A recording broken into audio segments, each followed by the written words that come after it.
Hey, beautiful people. Welcome back to Cocktails and Conversations with me, Deborah Ababio. First things first, I want to say a massive thank you to all our viewers. Your love, support, and energy throughout season 1 have been absolutely incredible.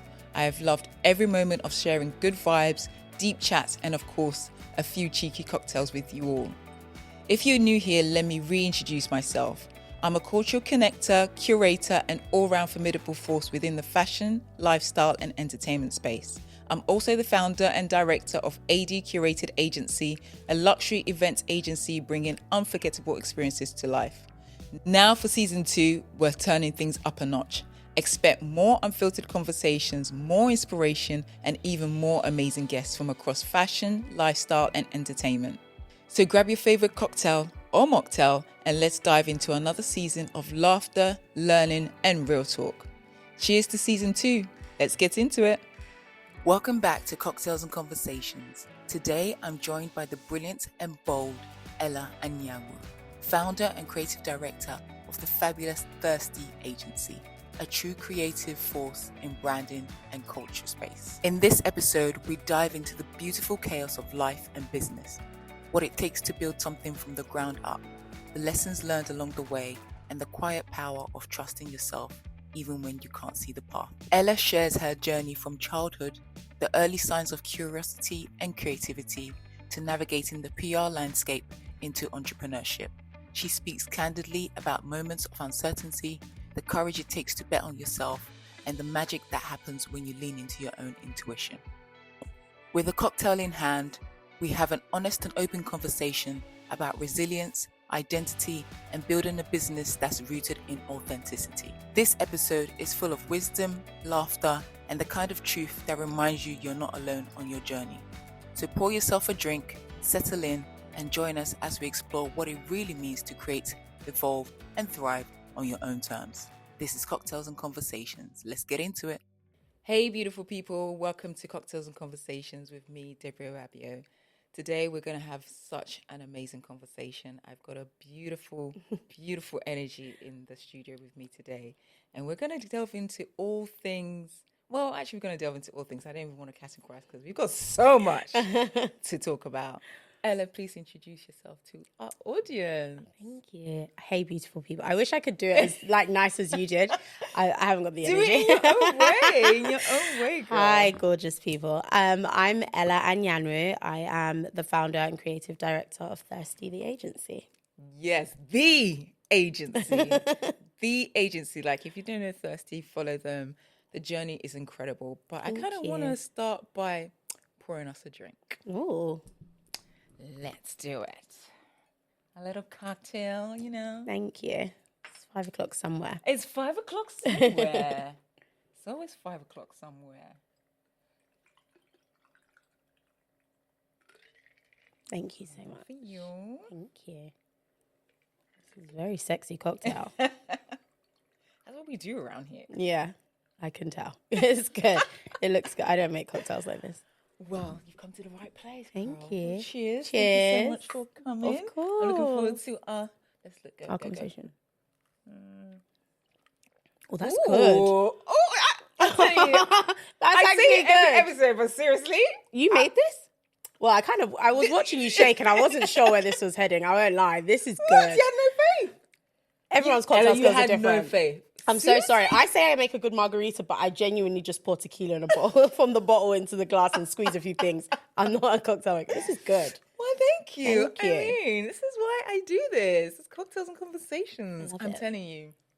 God, grant me a wish I can open my own cocktail bar. Amen. Seriously. Amen. But yes, I'm going to drink this before we even get started. It's so good. But yes, I was saying, I want to delve into, you know, I know, when you go on these things, people are like, tell me your journey. Where did you start? But I kind of want to know, what was little Ella like? Oh, little Ella. I think if you ask anyone in my family, they'll have 100 different versions of me. I think Ella, the real version, the one that I listen to, she was exactly as I am now, probably a little bit more confident. I feel like the world hadn't knocked her about a bit. So I hadn't, been given a few black eyes yet. So I was very confident, funny. I've always used laughter as like my way into people. She was, I talk about her like she's that person, but she is. She's the previous version, but she was very kind of courageous in just everything. Anything and everything I wanted to do. When I was younger, I thought I could do it. I wanted to be a doctor, and then I wanted to be a movie star, and then I wanted to be on EastEnders. And like the list was endless at one point. And did you pursue any of these? Did it like become like I with your child I was actor? incredible at acting. I did try to go too far, I think, like my mum would say. I mean, I did it up until Were you in A-level. EastEnders? I was not in EastEnders. My mum was very strict with that part, as a Nigerian mum is. She said, you'll end up in EastEnders, and it sounded not as like glamorous anymore. And I was like, okay, maybe you're right. But yeah, I went to loads of drama schools and stuff, which I really enjoyed, but I think I stopped the dream there. But yeah, I could have been on EastEnders. But what stopped the dream though? Was there anything particular that happened, or were you like, actually, this is not the vibe? I think it was a mixture of things. I feel like when you're in kind of college or school, all of these dreams seem so attainable. And the reality of it is, okay, but what if I don't get picked? I think it's more fear associated than anything else. And if you ask anyone, they'll be like, oh, you were so good at drama. And it's like, yeah, but I love it. But I went to a like well-known school in North London. Yeah. It wasn't that you were going to leave that school and go to Brit school. The opportunities weren't there at the time. And I think a little bit like what we're facing now, being a young Black girl in that environment, it wasn't what I thought it was going to be. So going to the drama schools and being like one of the only people there, I was kind of like, okay, maybe I'm not going to end up in EastEnders. Maybe let's just park the dream. Yeah, it's hard to kind of follow the dream and see it to fruition when you're actually the only one. The only person. Like, is this real? Like you start to question it, right? Yeah. And it's just like, again, like you said, like how we're facing representation is so key. I cannot stress that enough. But we'll touch on that. So tell me. So okay, we dropped drama. We dropped drama. And then where did we go from there? I think after that, I kind of just went to uni and followed everybody else's version of me that they wanted me to do, which sometimes... What was that? What did you study? I actually did study PR. So, I mean, that was the one thing my mum let me pick. Okay. And that was it's only still because... kind of creative. I guess it's academic and creative. Like, I like to think PRs are actors. We are. We kind of have to sell you on a lot of, like, BS for you to buy it back, you know? So it's acting at the end of the day. You know, it's not a pretense, but it's it's a form of sales. It's a form of... performance. Yeah. It's a form of, you have expression. to kind of, I love that concealer. It is incredible. Yeah. It will change your life. But most of the products you do have on your agency does change. Oh no, at my agency, 150%. Everything is incredible. We're coming out. Everything is incredible. That same brush, I use it for everything. I've got content coming out. It's like literally every day is this brush. It's amazing. But no, I think I got to pick my own thing because my mum was very clear. Like, if you're gonna go to uni, I need you to go, but you can pick what you want to do. And it was between that, and I think at the time I was like, maybe I want to do like sports science. And I was like, what would I be doing with that? It's because I really wanted to be, do you remember Footballers' Wives? Yeah. The physio. Yeah. You can see where my mind goes instantly. It never goes down the real route. It just always goes to what version of TV I've seen. I'm surprised I don't do PR for celebrities in TV. That's where I should probably have focused. Yeah, exactly. I would be making a killing now. Oh, wow. So did you enjoy uni though? No. Ooh, why? No. I feel it was a waste of time, if I'm completely honest. Girl, let me set this down. You are speaking my language. If I could do it all again, and I don't want to influence my niece and my sister come kill me, but I would say, like, unless you want to be a doctor or like something that needs an actual qualification that you need to study, architecture, because you need to know about the scales and blah, blah, blah. In our industry, no. Going to uni is a waste of that. Yeah. But like paying student loan back for at least 15 to 25, most times 40 years is ridiculous. It's absolutely, when you think about it, it's crazy. A waste of time. Yeah. And I feel like no one talks to us about, if you're going into a creative field, what it actually looks like for you. Right. And I didn't know that for creative roles didn't really exist when we went to uni, to be honest. Even me studying PR was based on Kelly Catrone from The Hills. It wasn't based on anything else. But it wasn't that anybody spoke to you about a creative role. Sorry to interrupt you. I was like, that brings me back. I feel like that's why we all started, to be honest. We really do want to go to Fashion Week. And just try and get your friend into the party. And just be at the party. Yeah, that's why I'm into events, because I just want to be at the that's party. it. The thing is, I feel like when I first started, I wanted to be at the parties, and now, 10 years on, I'm like, please don't invite me anywhere. I'm not coming. I'm so not coming. I'll make every excuse under the sun. Oh, good. I can't do it anymore. That is so funny. But yeah, no, I feel like uni is great. You got if you through need it. You got through it. You made friends. Everything was good. Yeah, It was I made business lifelong typical. friends. Yeah. I think it was a great opportunity for me to kind of live outside of my home because I've got siblings, so I'm so used to them. How many of you? There's 4 of us. Oh, So I've got 2 nice. sisters and a brother. And Are you the oldest? no, you I give give- older energy, Yeah. right? Yeah, You no, give I've got an older sister. sister. Yeah, Okay, so you're middle. yeah, I'm the middle child. Oh, I don't give it. I know. I've never been given the interesting. opportunity to give it. Interesting. Maybe 2025 is my chance to be the middle child, Yeah. you know? But no, Nice. I'm very much. What's the age gap though? Me and my sister is 2.5 years. Okay. We often joke that we're not Irish twins because we're very similar in some ways, but also not. But yeah, I've got siblings, so I feel like going to uni, I was like, oh Yeah. no, but I'm gonna leave my siblings behind, and we're like friends. Oh wow, you're close. Yeah, we're all close. nice. And then I went and I was like, oh, actually, I don't need them. I'm so Like, fine. This is nice. Yeah, This they're is like, come back this one's- weekend. I was like, no. no, I'm So, fine. so you went to uni outside London? I went to Northampton. Okay. Again, a nothing sandwich of a uni. I feel like anyone that went to Please, Northampton. anyone that goes to Northampton, please just stay Stick there. at it. Stay there. Stay Stick there. at please. it. We're not telling you to leave. You're please. already there. Good luck. Good luck. But yeah, no, it was one of those unis where it wasn't as well known. Yeah. And I think when I went, the level of Black students that actually went, there wasn't that many, but it was a really good hub. We still had an ACS and all the things that you would want from uni, but it was nice to live outside of, it wasn't that far. It was an hour. yeah. I make it sound like I was in like Liverpool. It was not that far. But it was a good experience. Oh, nice. Well, I mean, my version of uni was more creative, so I went to London College of Fashion, so I didn't get that. I kind of, not regret, but I wish I did have that uni experience of ACS, and because my one, on the weekends, my, what do you call it, fellow students were going to their ski chalets, and, love that. you know, it was a different vibe where I was going to New Look to work my minimum wage job. Yeah. They were going to, you know, mum and daddy's place in Aspen. I So love that though. it At least you was got a to rub shoulders with different- people quite early.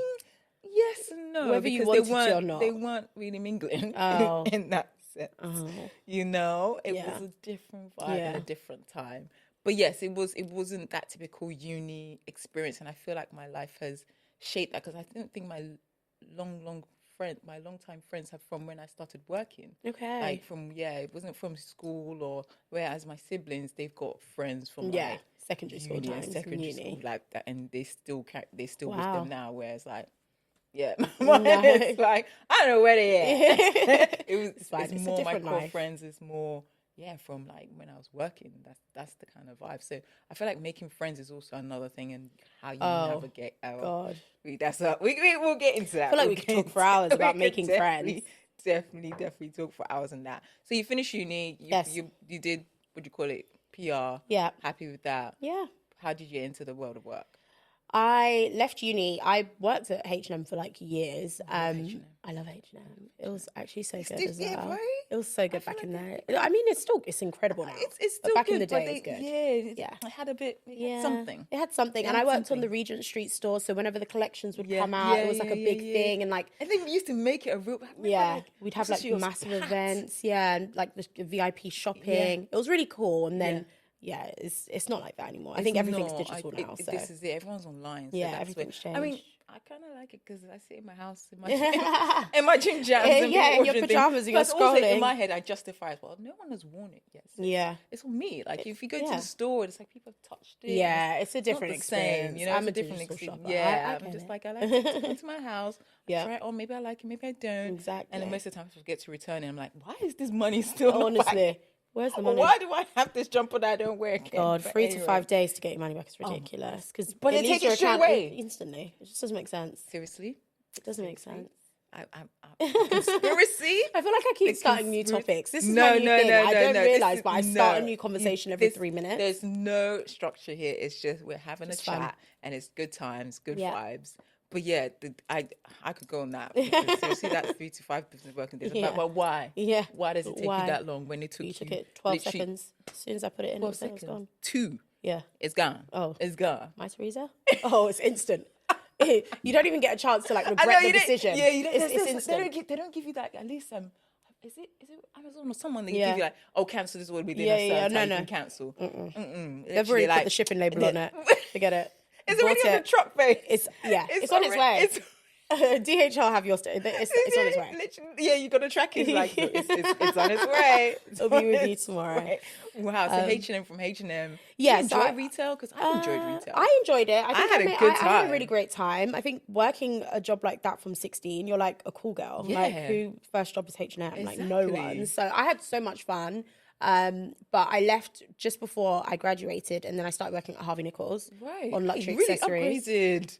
Oh, it was a very different vibe, Han. You really upgraded. Wow. Yeah, it was a very different vibe. I worked at Harvey Nichols on luxury accessories, and I think possibly one of the greatest jobs I ever had because it was, one, an access into fashion, and the whole point of me studying PR was to do fashion PR, but two, it was luxury. So I worked on brands like Proenza and Bottega before Bottega became what Bottega is now. It was just the knot clutch that was literally all we had to talk about. Givenchy, like it was incredible. And I got to work a lot with the personal shopping team. So you meet celebrities, you meet really high profile net worth individuals, and I got to rub shoulders with people that if I said their names now, it'd be like, oh, okay, cool. But for me, I was back then, I was like, of course. Kate Moss is in the store. And everyone would be like, get a grip. Like, she's here every weekend. I'm like, I'm pretty sure my boss at one point was like, you've got to like calm down. Like, honestly, you have got to take it down a notch. But I was there for a while. I was also interning at loads of like mini agencies with like fashion brands. And then, as everyone does, when I was leaving uni, I'd applied for loads of roles, including L'Oreal. And they got back to me and were like, hey, you know, I mean, a year and a half after my application, so I don't know where my name was. It was at the bottom of the pile. But I got the offer. God put it at the top. You know what? Yeah. You know? Yeah. God said, be here for now. There's something I'm working on for you. Exactly. And yeah, I got a job at L'Oreal working on Maybelline SE Garnier in the PR team. And that was like my first entry into PR properly. Incredible. Paid for, not the internships we used to do. Sometimes I remind my team, I'm like, interns? Seriously? Back then, you'll be lucky if you get a shoelace. Seriously? Let alone pay at the end of the week. Ella, like, You'd give your manager and I'm be like, oh, my expenses for the week. They'd be like, okay.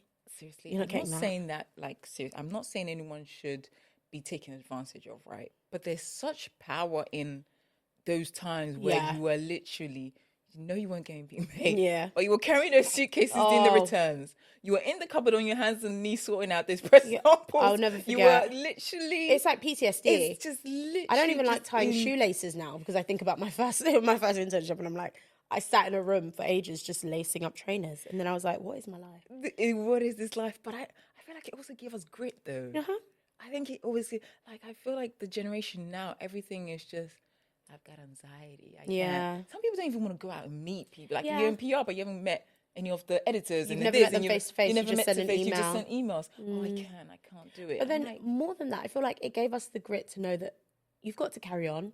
Like, this job isn't the final stop. There's somebody else that could be amazing at it, and they will take your place in a second. Literally. I think replaced. Like you're replaced like that. And like a lot of the internships I did, I thought, oh, well, this is great. Like, I'm finally in the room. And it's like, you're not in the room, girl. You've hardly got one toe in. You're not even, they don't even see you. They don't even You're literally invisible. Like, I will never forget, I was in the way in the corridor trying to like put the boxes away. And I promise you, the director of that agency, I don't even know where she is now. If I saw her, I'd probably like freeze. But she like barged past as if I was like in the way. And you know, back then you're like, now obviously you'd be like, excuse me. But back then, you dare not speak. If you speak, that will be your last day at that job, and then you'll learn your life. When you're on your way home on the Victoria line, everywhere else. Yeah, you're sitting there thinking, how do I now go and explain? Like, it was hard, but it taught me so much. Yeah. Like, I don't think interns now are great; they're incredible, but the work ethic of I get to work at 9 and I leave at 5. We didn't have that. Oh my God, I got to work at 8. What is 9 to 5? Oh, I got to work at 8. Sometimes at 7. If the boss is still there, you're still there. Exactly. Because God forbid she says, I'm hungry. Where's that little intern? What's her name? Yeah. Can you go get me a drink? Yeah. You don't even have a name. Yeah. Intern. Yeah. And that was it. And you ran and did what you had to do. That was it. Yeah. Again, I'm not condoning anyone being that working environment. But there is still something about it. As much as we're saying we've got PTSD about it, but I think it gave us grit. It gave us determination. It also gave us that hustle of, I think it's a testament to where you are now, right? I don't think you could stand on your own 2 feet if you didn't have those trials and tribulations. And I've my word of 2025 is ease. Yeah. But at the same time, I also feel like when you have it all handed to you, you don't value it. Yeah, 100%. You don't value it. Like, literally, you give people things for free, and then it's like, oh, I'm not coming. It's, oh, this, or they make excuses. But Yeah. if you've paid, like, when I'm digressing, but when a restaurant says to me, I have to put a deposit down before I make the booking, I'm like, I don't even know if I like the food yet. I'm like, huh? But it is a thing. But if you do it for free, last minute, oh, let's cancel, let's get somewhere else. Yeah, of course. You just take now it for, it's not important. There's no sense to this. It's not important. So I feel like there's a level of having that toughness, having that grit, going through those experiences kind of shaped us to where and being able to stand on our own 2 feet independently. 100%. And I think that grit, where you're saying this is your year of ease, you've earned it. Yeah. Like, there's no test without the, like, triumph at the end. Like, I always say, like, we've had years and years of hard work to finally be able to say, okay, now I've got my moment. Yeah. And a lot of the new generation, they want the moment instantly. They want the G-Wagons. They want the 100,000 followers. They want money in the bank. They want the trips to the chalet that isn't mummy and daddy's money. It's their money, you know. And those things will come, but you need the grit to get to that point. But do they do? Just to put it out there, do they though? Because in this day and age right now, you can literally just wake up, do one silly video, on and TikTok. then you're a millionaire. Yeah. So it's like that's what they're now hunting for. They're now seeing that, okay, that could be me, and they're literally betting everything on just that. That one could be me. So therefore, why do I then go and have to work for free? Why do I then? Oh, I'm not taking any free. I was like, girl, you need. You haven't even. Your CV hasn't got nothing on it. But I always say, like, at the end of the day, you can have it easy. Some people get it easy. You make one TikTok video, you blow.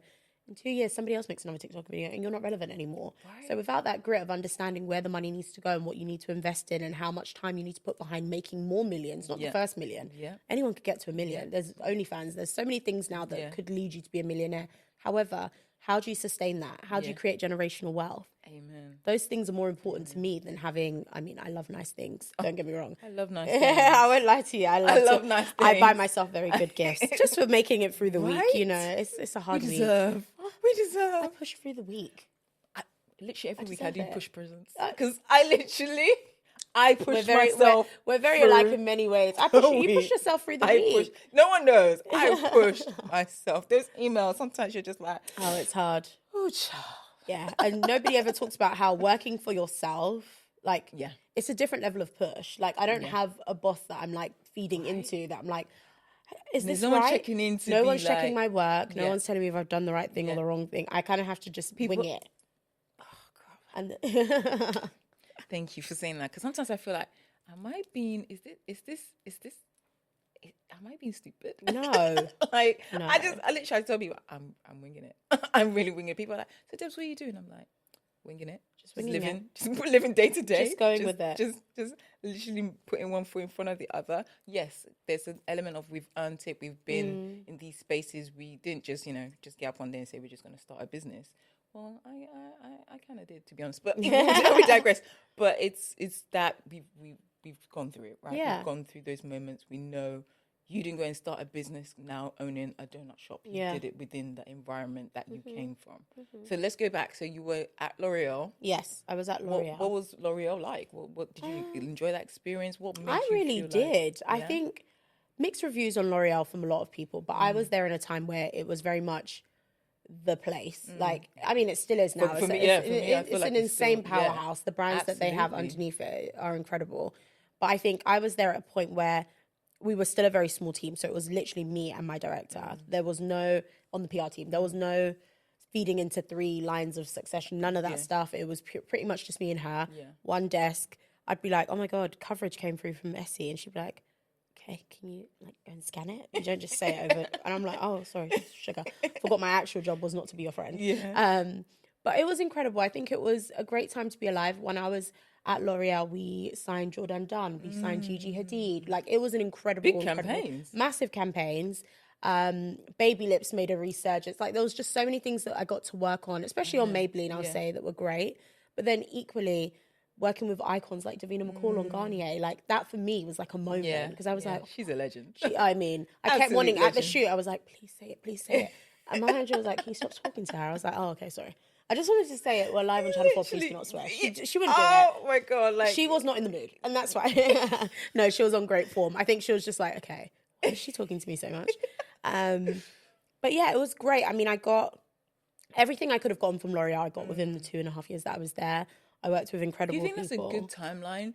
Because I feel like for me, to be honest, I've kind of given a lot to the average is like 4 to 5. But a lot of people I speak to within the PR world, or even the fashion world too, it's like they're very much like, 2 years, I'm moving on. It's like, how do you know when it's the right time? Like, sometimes I feel like I'm, you've got one foot out the door, but you're not sure. but not sure, because I just love the people, or like I'm really the culture, giving myself. You've curated a space for yourself, 100%. so now it's like that's going to start somewhere all over again. But I feel like the generation now are very much like, well, if I'm not getting this or this, after I'm 6 out. months they're off. Yeah, they've got a new plan. When the first day of the job, they know how long they're going to be there. I didn't have that, but I think I always know when I always say overstayed my welcome, but I don't think it's that I've overstayed. I think it's just I've outgrown the place. Right. So I normally have like a checklist in my mind of all the things I want to get done whilst I'm there. And I feel like with L'Oreal was probably the first time that a checklist wasn't necessary. I kind of did everything quite early on, but then the work became monotonous. And it's like, I'm doing the same things. I'm regurgitating the same work. I do 300 dinners per year, and then there's a flower wall, and then we did a wig boutique, and it felt like we were doing the same things. And for me, I was like, okay, I feel like I'm in a good place. I think I've done everything I wanted to do, and there's other brands that I'd love to work on. And it was just naturally time to go. I think with every role I've had, I've tried to move when necessary and try not to leap too quickly. I think one of the traits about myself, and I'm not really into star signs, so I try not to like link it to that, but I am a nomad. I always want to be everywhere and anywhere, never here. So when I get into a role, I'm like, okay, this is good, but God, this is boring. Or I'll be like, okay, where can I be next week? Can I do this job from Portugal? Can I do it from Mexico? Like, I'm always thinking about the next step. So that kind of plays a part on how quickly I move. But I think for the most part, 2.5 years at that level was great. If it was at director level, I would say 4 to 5, because you really get to like make your mark. You get to kind of put your statement on things, and then when you lead that role, you can go to anything because you've done it for long enough. But that's very true. PR, like, I wasn't even like junior PR manager level. After a year, I think it's okay. Like, somebody else can do the job, unless you're getting promoted, of course. Unless you're getting promoted, unless it's you've got a role within that space that you're looking to then sidestep to, and everyone's journey is different. We're not saying get up and quit your jobs, but at the same time, like you're saying, please don't. And no one on my team watch this and think that that's what they're going to do next. That's just so funny. But it is about taking those calculated risks, right? And those decisions to move. Because for me, one of the jobs I did move from, it was very much like, I'm very sweet here. This is very good. Like, why am I doing this? And then that jump was very much like, if I do this and it doesn't work, then But you have to take those calculated risks for yourself. And lucky for me, it paid off. I'm not saying it will for everybody, but it paid off in a massive way. Yeah. But it's just like trying to navigate those. I feel like in this day and age, careers, pathways, there's so much, right? You could be a content creator. I've never heard the word content creator so much in my life. It's rife now. Post one story, you're a content creator. Literally. It's a great time to be alive. It's a really great time to be alive. And everyone, I like it because there's like older women are now becoming. Oh, I love it. Content creators sitting at home doing, knitting or like showing us how to plant a new plant pot. Or like they're now like they're doing just home renovations. I feel like or just great. The random thing I saw on TikTok, this lady who cooks and freezes it. Oh, I know, but it was fascinating to me because my biggest thing is I live alone, I'm single, I love to cook, but I don't like to cook, right? Especially just for myself. When I'm hosting, I can throw down. Yeah. But me coming home today and going to put a pot and do the thing. Some people enjoy it. I've got a good friend who he's always making things. And he lives alone. Yeah, but I'm like, how do you enjoy? He's like, I don't know. Absolutely. I don't enjoy. I'm always trying to find different ways of. Yeah, I avoid it at every cost. I've signed up to all the subscriptions of it doesn't work. I feel like I need a personal chef. That's it's coming. What I need.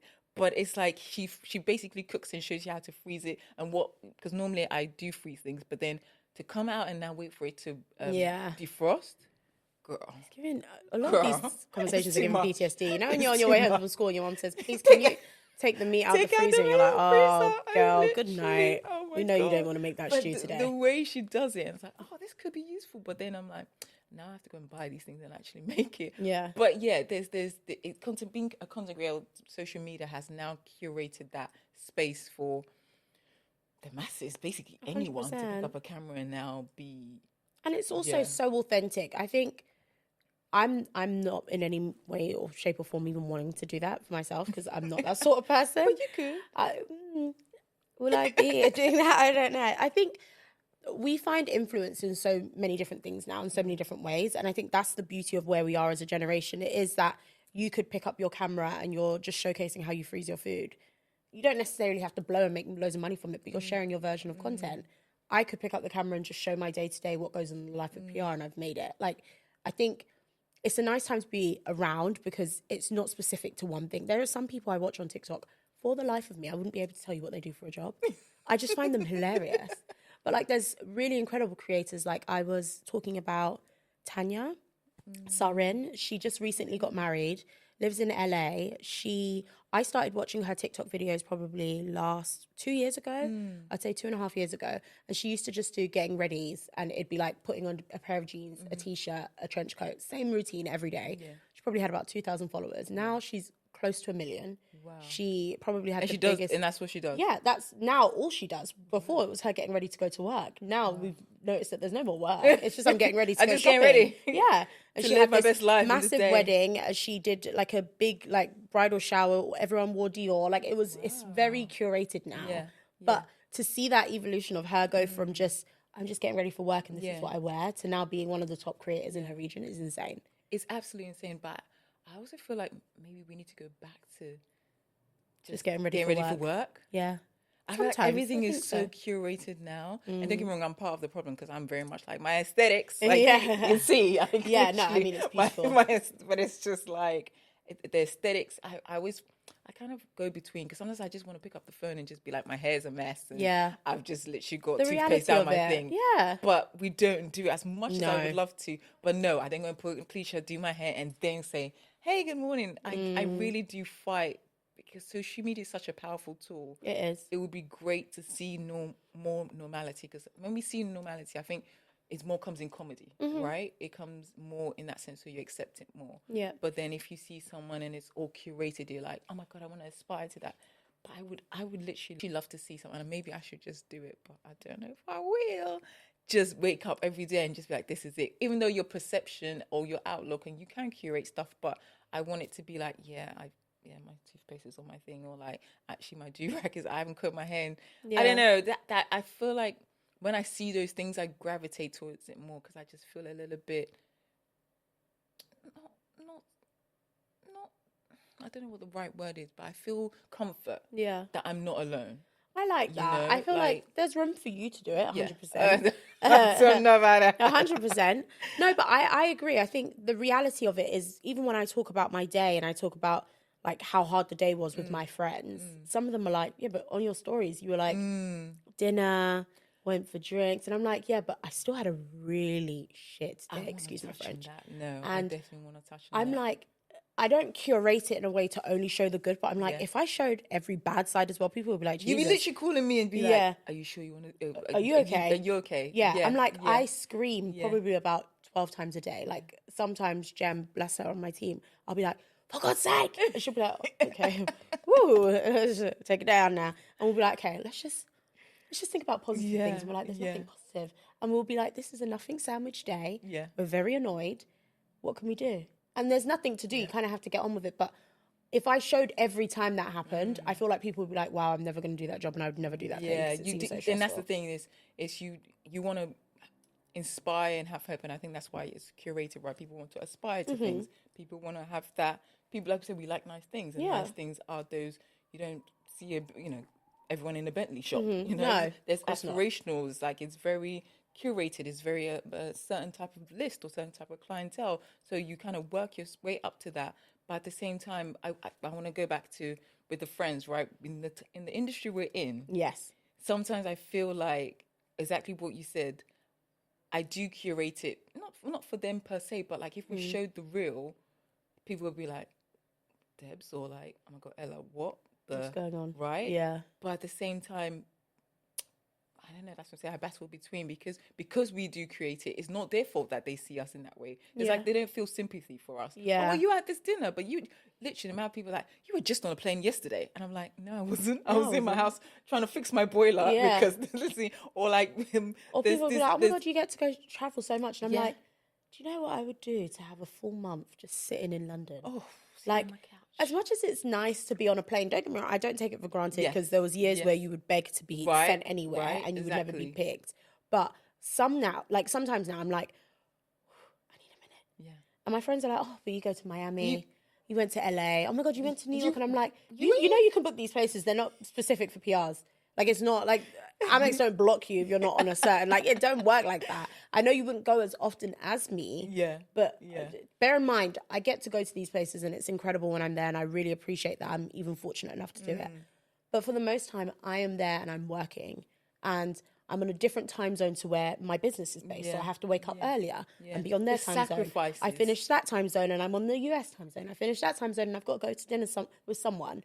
Not because I want to just go and eat at that fancy restaurant, but because I need something. Yeah. That's my job, is to get the job done. Yeah. It's not to, I mean, I wish I was frolicking around New York playing, but for the most part, I'm not, you know. Oh my God. I feel like we're literally like, speaking, the perception versus the reality is like a double-edged sword because social media is very curated. You do see these things. And sometimes, beautiful picture, I want to post it up, but they don't see the other stuff. And I don't know. I'm gonna try and incorporate a little bit more of the real. Yeah. It's just hard when everything else is so.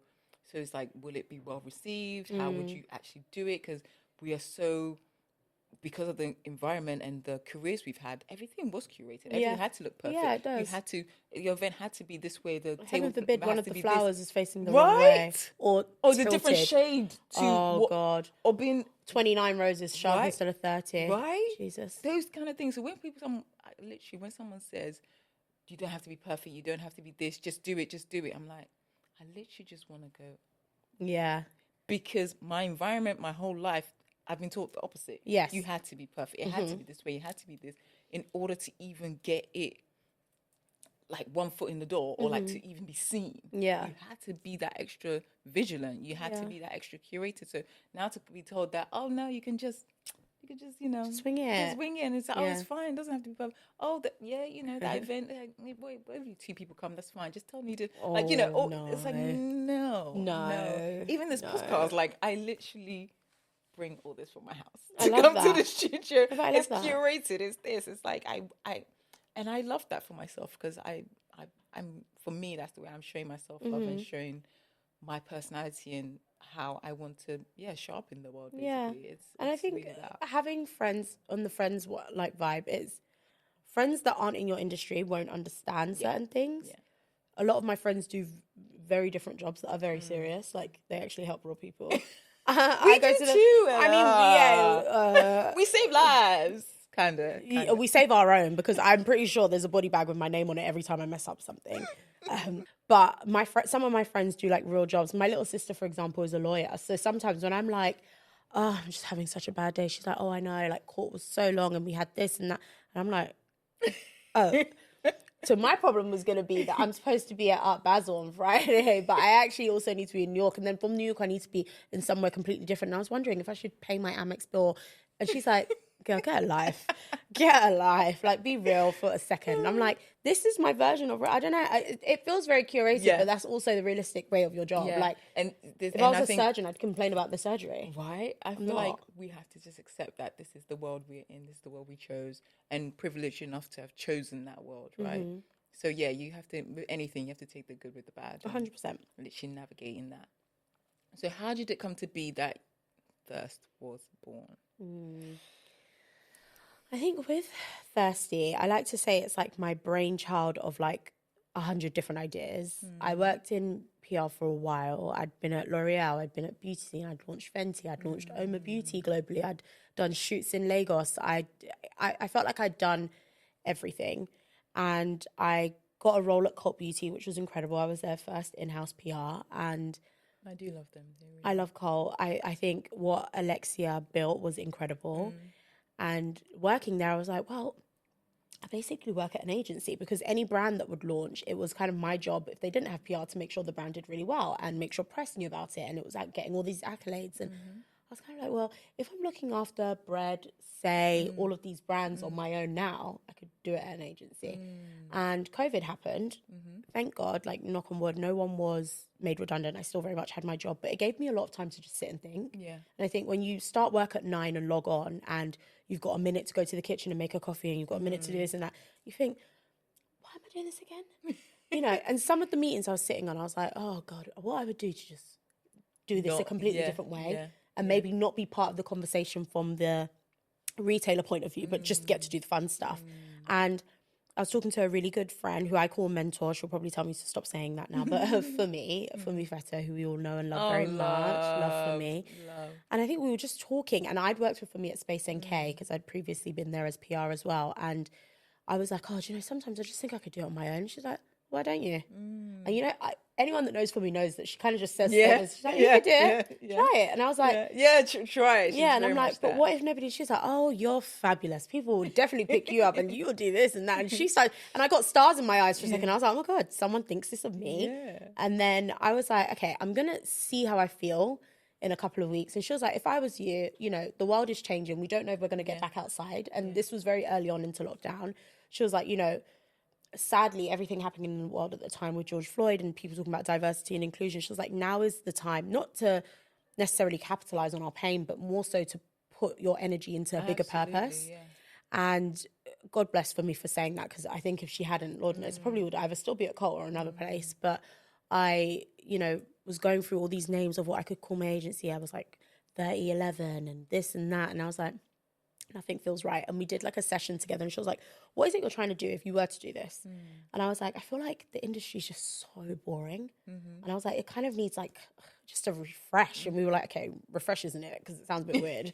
And then I was like, you know, but it needs like quenched. Like it needs to be quenched. Like it's just boring. And she was like, oh, that's good. And I was like, quench? And she was like, no, but what are you when you need to be quenched? And I was like, oh, I don't know. You're like, and we were like thirsty. And I was like, oh my God.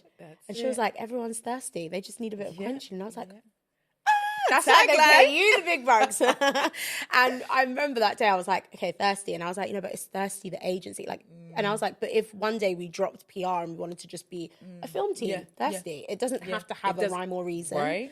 And I luckily no one else had trademarked it or got the Instagram, and I did all that, and I was like, okay, now I don't even know what client I have. And she was like, well, you still have a job, so you don't have to stress about this part.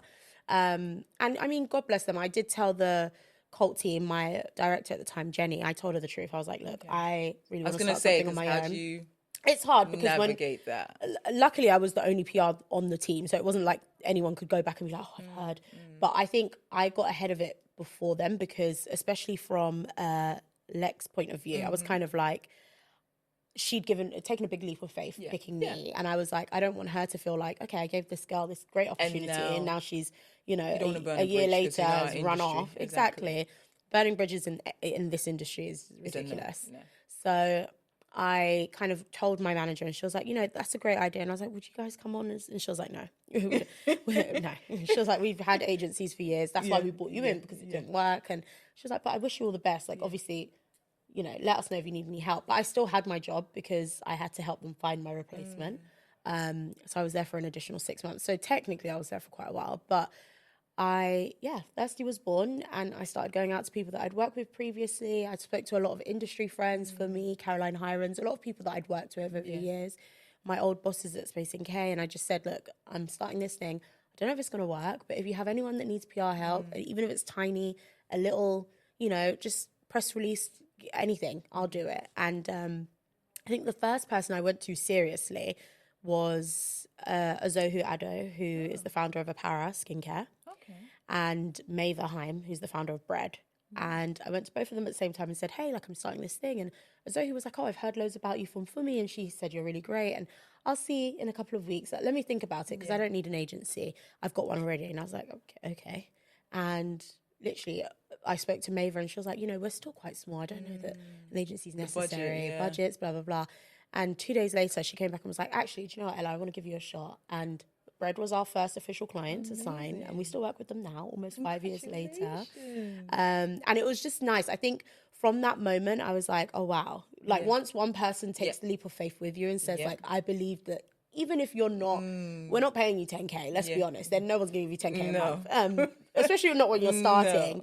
But even the small amount that they were willing to give, I was like, wow, someone trusts me with money.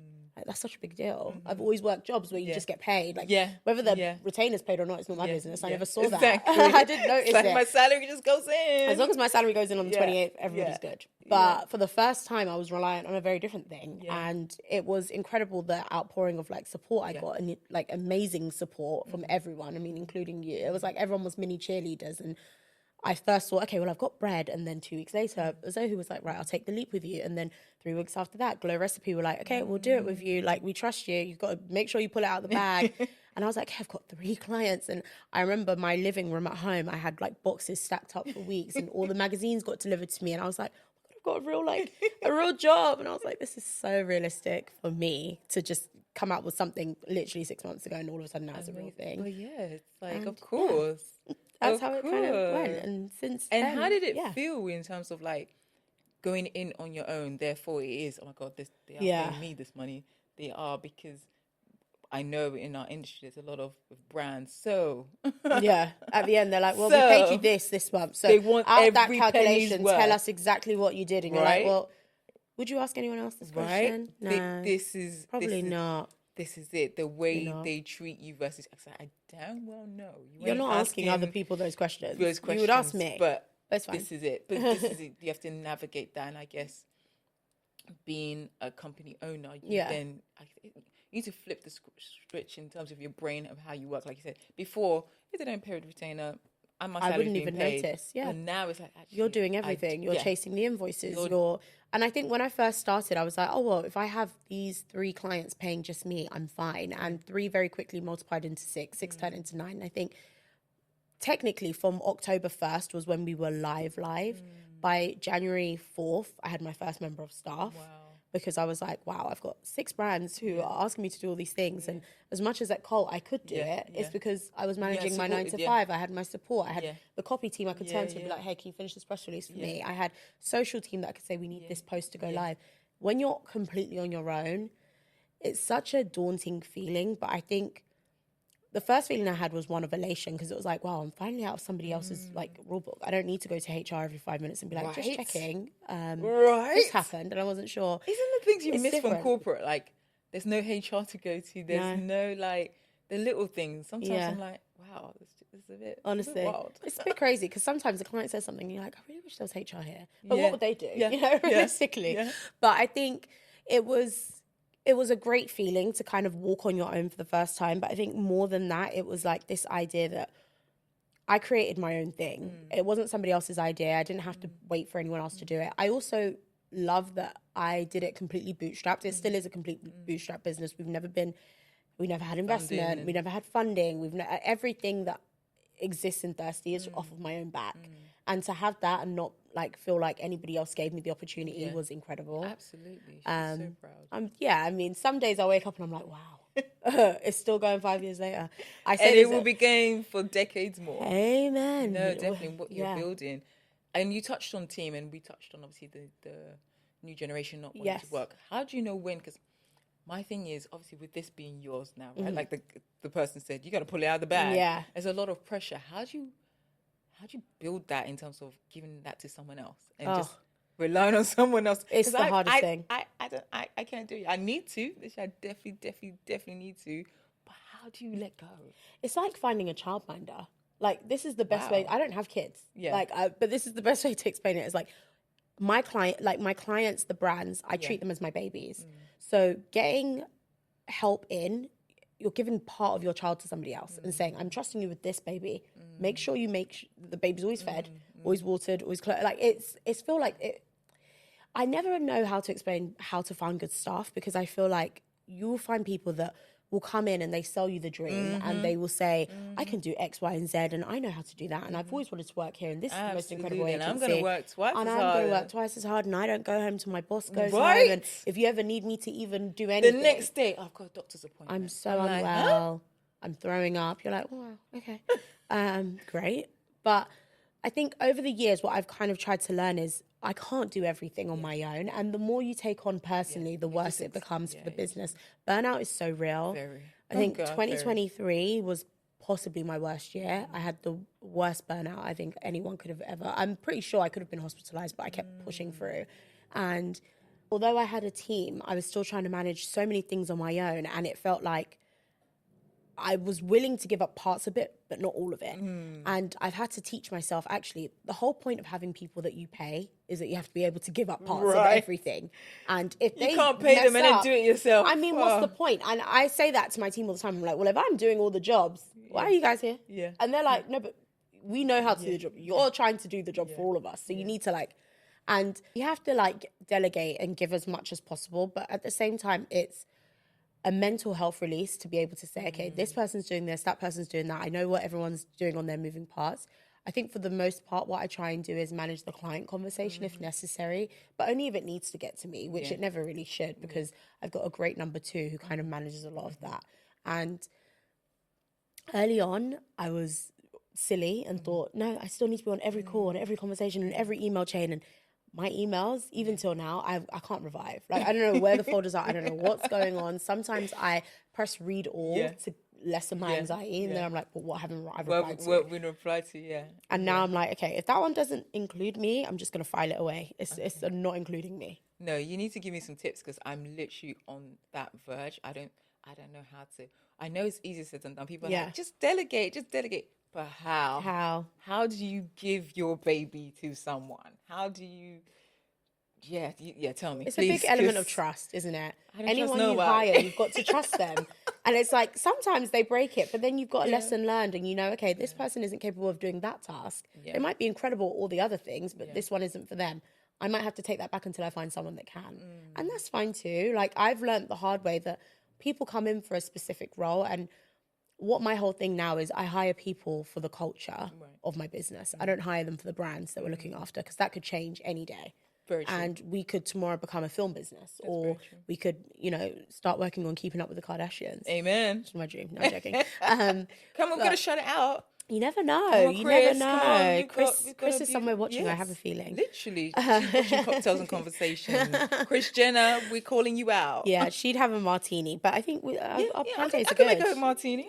To be honest, what you've performed here today, I think you could do it. What? You had no faith? I don't trust people in cocktail making. Everyone says they can make it. Oh, well, Sprite and alcohol is not cocktails, but this is really good. This is really, really good. But I think I always try now hire for the culture of our business. I've stopped this idea of, if we get say, I need to find the ultimate say person. I need to find someone that knows how to manage a brand like say. It's not about say. Say came to us because we are thirsty. They want the culture of thirsty in their business. We are an extension of every team we take part in. That we are their extension. We're their secret sauce. We are their cultural connectors in this market. So I need people that are specifically great at that. Connecting the dots. Everything else is a bonus. Amen. And that's it. Wow. That's a good tip. I'm going to take that on, because I'm definitely in that realm of, I'm literally coming up just under a year. So 5, I'm like, I need to get my notebook out and just really figure you'll be surprised. out. I have my notebook out. When I see some of my friends are like at year 7, at year 10, I'm like, you haven't sold it? Wow. Well done, you. I'm like, at year 1, I was like, okay, I'm ready. Literally, I'm done. year 1, I'm just like, maybe I should go and find another job. I know. This whole paying payroll myself, taxes. Oh God, the whole. So I was like, I can't. I can't deal. But then again, it's like the choice, right? You get to say who you work with. 100%. You get to. Every time I think let's get a job, and I get an amazing client. And to be honest, I've been so blessed. Thank you, Jesus. I haven't had to pitch once. Oh, amazing! For anything. Oh wow! I haven't. Every job I've done. Oh my God, can I come and work for you? Oh, I could be your first hire. There you go. Well, we could make that. Maybe this is what this was all along. You didn't tell me it was an interview. I would have prepared. Seriously, no, I haven't had to pitch, and sometimes I'm like, "Ooh, is this how it's done? Like, am I good?" Because You're I good. literally, but it's all those things, right? Because it is on you. People are coming to you, and people see that. But also, it's a testament to, again, our work ethic and Yes. the background we've had, and you know, the things we do, and we do things differently. We Mm-hmm. come, and no offense to any agency or anything, but I feel like there's some sort of special energy when it is a smaller agency or a bootstraps agency, because I think you care more about your clients, 100%. and you give We give a different vibe. I think a lot of people, and again, this isn't to say that what they've created isn't amazing. No, it's amazing. absolutely. Everyone's amazing in their own right. To Everyone start anything can on your eat, own, like I keep saying, there's enough pie for everyone. You know, whether or if not you Brick get the Lane- scripts or the scraps. Yeah. Yeah. If Brick Lane, I would say, if Brick Lane could survive pandemic, there's enough for everyone. Brick Lane They is all sell thriving. naan bread. Every single one of them, and they're still thriving. The bagel and bake everyone's shop still, is legend. literally. Like when I go and see my So- grandma in Peckham, shout out my grandma in Peckham, she'll always say, please stop at the bagel shop and get me fresh bagels. And I'm like, how do you still know about Brick Lane? She's like, I was going there before you were even thought of. Don't Literally. think you're anything special. If there's enough for everybody, right? yeah. And sometimes I just feel like, well, that's the whole other thing about industry. People just like gatekeeping. We're and tussling that whole, all over the same piece of string. Right? But it's like, you know, at the end of the day, we didn't start with, I don't know about everybody else. I didn't start with mommy and daddy's money. I didn't start with anybody's money. I kind of started on my own. So the hunger to survive is so different. Yeah. I think in our industry, it's all about how many things can I keep close to my chest. And actually, one of the things that I talk about often with my friends is the idea that we all want to be in the US. Yeah. And no one wants to move to America because it's incredible. That's not the selling point at all. I don't think it's not the land of milk and honey. However, it's that idea of sharing. You know, when I go to New York for 5 minutes, you've got like 3 new contracts. You say to someone, oh my God, I've always wanted to work with this brand. They're like, oh, I'll text you the founder's number. Like literally in seconds. When I came back from LA, Yeah. it galvanized me to know, like it was seriously the way that, oh, you need this? Let's connect it. Oh, I've got this. Yeah. They'll be Whereas like, London, do you wanna someone is still, the email please. is literally, you're still, so put it at the top of your inbox. Yeah. Put it at the top of your Yeah, inbox. yeah. And they ignore And you. You could be in New York and be like, oh, do you know who I really wanted to meet? They'll be like, oh, I'm seeing her tomorrow for lunch. Just join us. And I'm like, isn't that rude? And they're like, why is it rude? It's a work thing. The energy They don't is so care. They share. different. The sharing, the it's community. just, they don't care about it being close to chest because one of the things that I've learned, especially from my friends that live in New York, they're incredible women that we all help each other out. But they're like, I help you because I know you're not going to leave me behind. If you get this, you'd be like, well, it was whoever that helped me. Absolutely. So I need to make sure she's on that campaign. And even if you don't help them, you will never embarrass them. No. You never put their name to, like, they're so, that energy that they have in you in terms of like the belief to then give you that contact. They're like, yeah, of course, Ella's. Yeah. Of course. It's And like I've a had no-brainer to intros them. from people that I've met one night at dinner and been like, I really want to work on a Miu Miu campaign. They'll be like, oh, okay.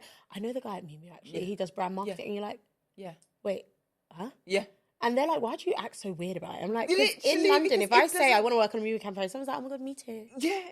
And they're That's just so like, good. just They've got the literally- contact. They know that they're not working on anything. They've pitched something Yeah. already. But also, what difference does it make if I pitch too? If I win it, then if anything, I'd be more likely to be like, okay, next time, collaborate. let's do it together. Let's sister agency it up. Oh, But no one thinks like that. But it's just, it's- I think, it's that's, sad. I guess it's all part and parcel of building your own, right? It's all part and parcel of being bootstrapped. It's all part and parcel of really just figuring it out and just being in the trenches and learning on the job. And it's that different mindsets from being an employee to be the boss, right? And I feel like there's no, when you start in any company, you go from intern to associate, and you're trying to climb the ladder. Whereas being a business owner, you're literally the boss, and then you work your way down. the buck and stops it's at just you. Literally, I like, then forget you sometimes. I become- think sometimes I work there and I'm like, no, Ella, no. There's no one coming to tell you you've done it wrong. coming to, right? Yeah. It's like you have to be the one. And so that's what I'm just literally be like, oh. But then I find so much power in that. I'm like, wow, I could really, really create something You can beautiful create here anything. and something And really... it's really your rules. Like, I always say, my team, if anyone knows Game of Thrones, I'm a big Game of Thrones fan. Yeah. But we're like the men of the Night's Watch. They would follow me over a hill. If it needed to be done, we'd do it. And that's how I reference my team. I mean, I've seen them in action. Yeah, It's they're just incredible. They all kind of dance to the beat of their own drum. But when we need to do something, we kind of call it the thirsty touch. It's like everything gets done. We always pull it out the bag, whether it's 2 seconds till it starts. When you walk in the room, you see it as perfection. We've had 300 meltdowns that day, but they will still do it. And they will follow me over that hill. And I think But that's a testament that's to what you, you though. need. That's a testament Thank to you you. and what you've built and how you, because, they're so fully over the hill, but if they didn't have that belief in you, Yeah. if they saw you as like, well, this girl, because there are businesses where Yeah. they come in and people take advantage, they Of take course. lists, off this, like you Yeah, said, yeah, as long they as I play get the paid game. at the end of the month, they don't mind. Yeah. Exactly that attitude. As long as I get paid, well, you know, I'm just here, or I just want to move. I just want to move to the next step, or I just want to get that contact to then maybe go over behind their back and all of that. There is those kind of energy. There is. I do get there's an element of protection, but at the same time, like if you're moving with pure intentions, whether you get bit and like you said, you learn. You're Yeah, like, okay, you have okay, to learn. I see you. I see Yeah. you. You learn, but then I think literally when I was at my previous role, people used to always say, Deborah's so nice. Like it was like such a disbelief that I could be in that industry, I could be so nice. And to me, there was no other way. Yeah. But I also get it because, you know, previously and the experiences that people have had, you're taught you can't be nice and progress. No. You can't be nice and be the boss, right? So therefore, I get that narrative was kind of perpetrated. But for me, I just couldn't do it. I couldn't be this. I was like, yeah, I'm nice. Oh, what do you need? But I want to be helpful. If it's in your wheelhouse, 100%. What does it help for you to be mean? Right?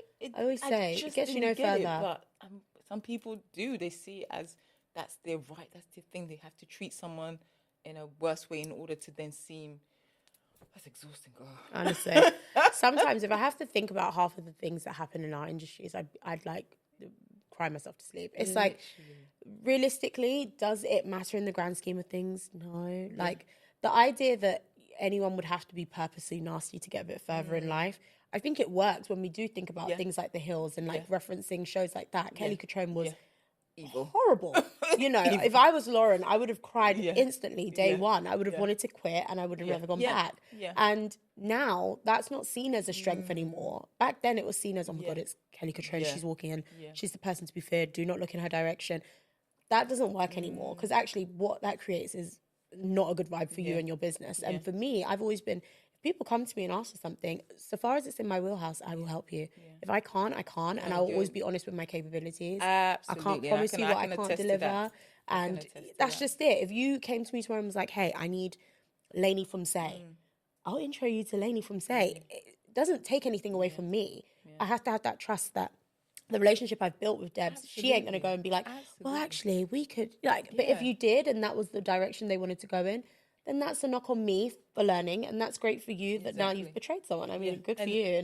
But then that's also a notch for me. Like that's you know, the contact is gone. There's no more thread. That self gratification, that instant you've lost something that you were built. Yeah, for me it just doesn't.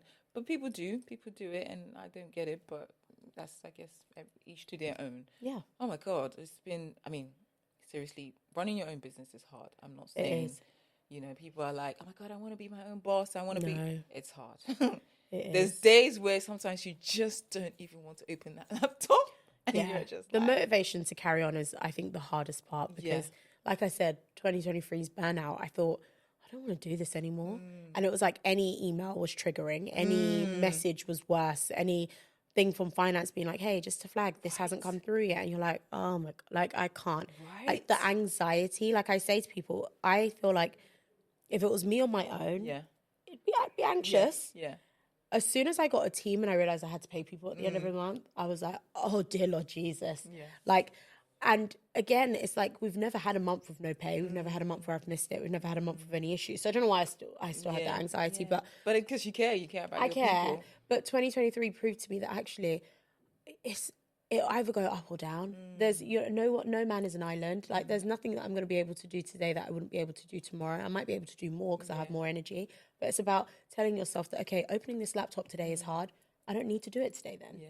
I need to give myself a minute. You're your own boss. Yeah. Saying that actually Debs needs 24 hours, no social, no laptop, no nothing. I do. I'm like, I can answer that tomorrow. Take it. Because at the end of the day, if you pour from an empty cup, what have you poured in? I'm learning that now because I think for so long I was in the service business. I was serving. I was the one in the background, always making it work, making it, churning the chains, making sure things were good. Yeah. And now it's me at the forefront. I'm like, oh, this is a bit different, right? And it's like, when do you know it's time to then grow? Like, when do you know when there's time to put systems and structures in place from it just being you and the 3 clients to if another person is like thinking of leaving their job or starting an agency in whatever field, what advice would you give them? Let's say your top 3 advice that you'd give to someone who wants to start an agency? Wow. Top 3. I'd say number 1, the work always starts and stops with you. It is your prerogative. If something doesn't work, try something else. Don't take no for an answer. I think we're also used to, if it's not a yes straight away, and it's that mentality of I want to be a millionaire tomorrow. If it's not yes straight away, then it's the end of the world. No. If it's not yes today, it could be yes next week. You just need to work on something else. Yeah. I think number 2, keep evolving, keep changing what your passions are, keep changing what the business means. When I first started Thirsty, I only saw it as just what it was, a PR business. Now it's a cultural community hub where brands could come to us for strategy on how to build community in our market. They could come to us for how to build an event. They could also come to us for day-to-day PR. Yeah. It changes and moves. And you're allowed to do that. You're allowed to do that. It's your thing. It's your prerogative. You can make the rules. And I think third and final, which I'm actually working on this year, is just because you're a CEO doesn't mean you don't wear any other hats. You can have as many jobs as you want. I mean, the tax man would prefer you have one. But you don't start and end where your business is. Yeah. And for example, like, I love Thirsty. It's my biggest passion. It's my baby. Yeah. You know, it's the most important thing to me. However, would I say no to a role that comes knocking tomorrow that's like, actually, we just need a fractional creative director and someone that just sits and says, yes, no, this is what the campaign looks like. This is what it should do. I wouldn't say no, but if you had asked me this 3 months ago, I would have been like, oh my God, how can I do another job? Yeah. I already had this one. Literally, or even like the perception of like, oh, she getting another job? Is it hard time? Is it Where in right? actuality, no, it's not hard times. It's incredible times, but somebody else also wants incredible people and they don't want to pay an agency. Exactly. They just want you. And it's also that you can do whatever you want. You can. You can be. If someone's not affecting either, if you think you can do, you can. There's no right and wrong to doing this, right? You don't have to suffer in silence. If there's, okay, you know, this is a slow period or this doesn't work, you can then you can do whatever options. You want. There's but also, so many the slow periods, I always think, I like I said, get really anxious about slow periods, but actually they reveal themselves really quickly as time of waiting. Oh. Because what happens is whilst you're slow and whilst you're stagnant, you get a moment to breathe and say, was that even what I wanted? No, these are actually the things that I want. These are the people I can pull in easily. This is the community I already have that I can lean on. Give you space to think. And it turns around. It's a revolving door business. Yeah. Like, no matter what business you're in, you could be someone that owns a shoe shining company or someone that owns an agency. It's a revolving door. It sometimes gets stuck, but you have to keep pushing it. Yeah. That's just the point. Someone comes in, someone goes out. It keeps going. At the end of the day, like I always say, my friends laugh at this, but at the end of the day has to end. Like, you're going to get to the end of it. You just have to make it through. And sometimes what seems like the biggest issue, once you go to sleep and wake up, it actually was never that deep. The flowers will be delivered. You know what I mean? Like, and it makes it sound like my business is all about, I'm not a florist, but like, it's those things. Florist is a big part of our business. It is. I mean, all the florists that have worked with us, we salute you. Shameless we love plug. you. I love it. No, but I think it's that idea that at the end of the day, it is not going to be the worst thing if things have to change. And that idea of carrying on evolving is so big. We are not one-dimensional.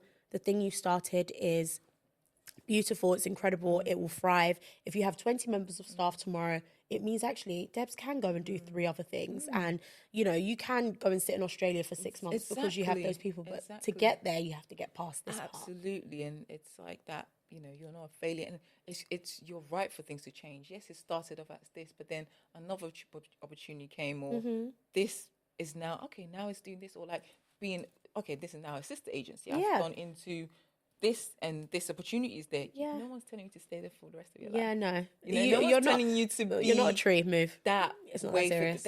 If the business is in that season, this period, be in that season. Yeah. And I think I'm getting more comfortable. Same with you in this year anyway. I'm getting more comfortable in that. It's like, actually, I feel like we're so brainwashed into that hustle culture. Yeah. It has to be great. But I've got 10 clients. Sometimes you feel like, what are you hustling for? Is it to show it on social media, or is it actually for your bank account? Because there's 2 very different versions of hustle. I could care less how many things on Instagram I can post. That's not what feeds me. At the end of the day, I could post a whole roster of things on Instagram and have 0 in my account. Yep. My account means more. Yes. So at the end of the day, if my hustle culture has to be silent and you have to see nothing and think I'm failing, great, that's fine. That's on you. But I know what's in my account. Let whoever think whatever. Oh, yeah. That's my motto. That's the tea. That's it. Whoever wants to think it, please. Yeah. Times it by 100. You know, and you're that's exactly what's happy with happening. yourself and happy with where you're at. And like I say, we're both ambitious. We know what we want. You've got your head down and really take action, because sometimes you can procrastinate. I'm a big Yeah. procrastinator because the TikTok. perfectionist, you want it to be Yeah. perfect. But sometimes if you are looking to step out in yourself, you can test the waters. You can really just be, you can try this and try that and talk to people. And Talk to people. failure is actually such a beautiful thing.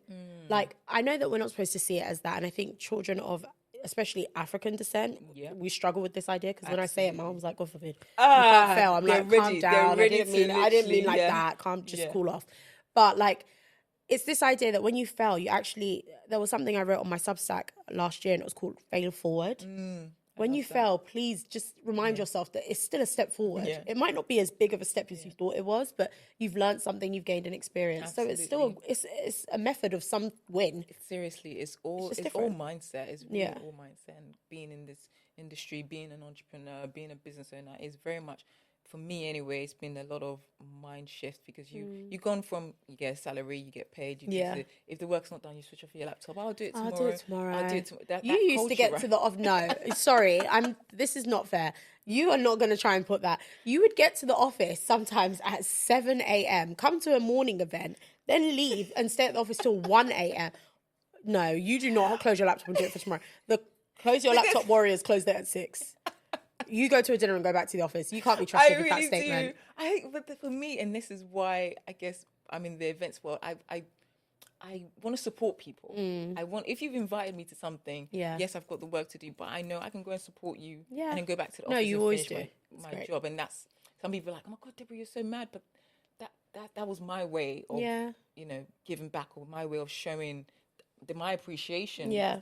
I know what it is to invite someone and they don't show up and they tell you, oh, I had loads of work, and you're like, I just needed you for half an hour. Right? That was it. Literally, right now, people are like, oh my God, you go to 5 events in one night. I'm like, yeah, because just showing up, it means so much. And it's just everything. To really support people. For me, and you do good will come back to you. Maybe not 100%. Now, maybe not in it will eventually. It really comes around. And that's, for me, it's not going there just be like, I'm at this event just to be seen and papped. Is to support. I always try and make the effort. If you've invited me, if I can't make it, I'll be honest. I'm not gonna bullshit anyone and just be like, oh my God. Yeah.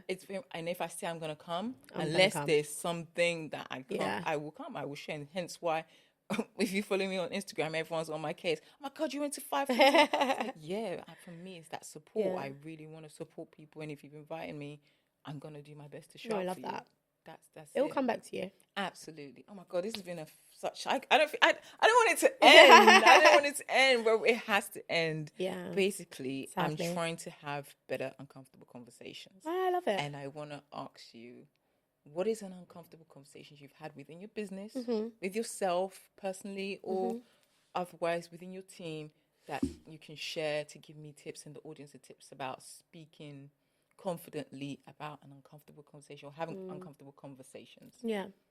I think I never used to have uncomfortable conversations. I'm very much like, everything's great. We're having such a good week. And like, I would only kind of seek out one person to talk to those things about. But I think more recently, I was really grateful enough to go to Art Basel for the first time. And I went with 2 friends who own great businesses. They're in the tech space and creator space. So they make way more money than, we talk about this, but we talk about it in year-long campaigns. Exactly. They talk about it as one retainer, and you're like, wow, okay, great, need to get my money up. But we had a really uncomfortable conversation, which wasn't on purpose, but we were talking about budgets and retainers, and some of the numbers they were flying out, I was like, wow, we don't even get like a quarter of that. And they were like, huh? How you living? Honestly, they were like, so how do you like survive? And I was like, well, firstly, beauty pays well, not as good as it could, but it gives a lot. But that was probably the first time I had to have an uncomfortable conversation about money, where it wasn't me talking to my accountant, it was me talking to friends. And it changes the dynamic of your friendship when you talk about how much money everyone actually makes, because then you start realizing, I wish we did that more. Yeah. It would be so refreshing, because sometimes you go for a job that your friend maybe is not in the fashion industry, but they're in the tech space, but they're doing it, right? And you're like, so how much you get paid? I would love to be able to. People don't talk about money. We don't do it. So therefore, you go and get lowballed. Is it that we think we're going to go and rob it? Like, I can't take it from your account. I think it's from. It could be from a young age as well, where we just didn't talk about money. You don't talk about money. Right? Upbringing-wise, it's unheard of. You'd never go to someone and be like, how much do you get for that? But I feel like we need to do that in our friendships, especially with the modern society that we're in now, with we're all trying to get somewhere. Yeah. We're all trying to do something. We're all trying to build businesses. 100%. And if I know that, hey, Ella did it this way, and actually I could do it this way, or I could do the same, or actually, okay, maybe she did that way, maybe I can take 10% off, because then that's more to know how to do a retainer client, how to do a project for you client, how to literally you just wake up and just honestly, I will say we're all money dumb. Like, until you have to be smart about it. When I first started, what I was charging for a retainer was ridiculous. Yeah. It was just to say, I've got the brand, oh my God, I've got 9. And it's like, well, if you add up the money of the 9, the work that you're doing, you could probably just get 2 and just be fine. Yeah. And I think very early on in my business, I was very much on that culture of showcasing how much work we had. So I would take, not every and anyone, but quite a few clients on at a time. And one day it clicked for me and I was like, wait, hold on. Got all this work and I'm running myself ragged, but at the end of every month the money is the same. So do we need this many? No. So some brands naturally were like, okay, this is partnership, so we're parting ways. And some of the brands we had to say, you know what, we feel like we've come to the end of our relationship. But in that uncomfortable conversation about money in December, I think I learned a great deal from them. And they were very much honest in, do you charge hours or do you charge time? And I'm like, we don't really do that, because I think as an agency, I've always been really annoyed when working on the other side of things, when you're paying an agency and they're like, well, our 30 hours are up, so you don't have to pay extra. And you're like, what did we get for 30 hours? Yes. But I was like, okay, if we don't do it that way, how do we do it? And they were very honest in like, okay, what's your long-term goal for finances next year? What do you want to make? How much do you want to be able to get from the business, as in yourself? Yeah. And I was like, oh my God, I've never even asked that question. Right? I don't know. You don't think about it. Like, I'm just trying to. And they're like, well, how much does your accountant say you can spend? And I'm like, I'm supposed to ask them that. And it was silly things that, for me, I was like, oh my God. Yeah. I think I said we were at an event for AP and I was like, oh my God, I feel like I've done this whole thing wrong. And they were like, no, you've done it exactly how you were supposed to.